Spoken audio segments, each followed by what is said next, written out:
বৃদ্ধের লাশ ধর্মরিয়ে উঠে বসল এবং টলতে টলতে জগার দোকানের দিকে হাঁটতে শুরু করল।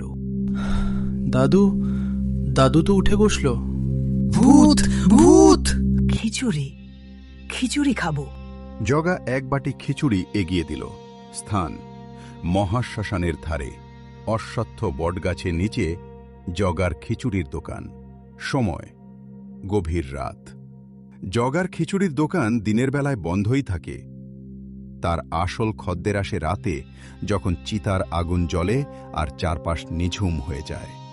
এই দেখুন, আজ তার খদ্দের হাজির।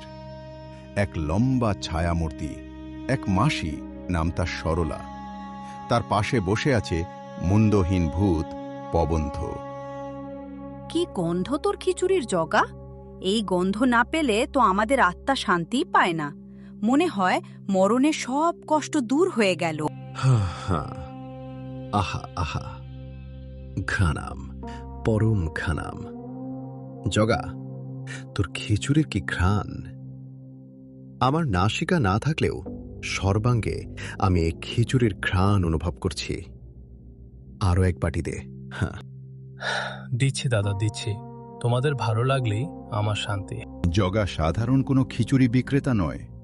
তার খিচুড়িতে এমন কোনো জাদু আছে যা শুধু জীবিত নয়, মৃতদেরও আকর্ষণ করে।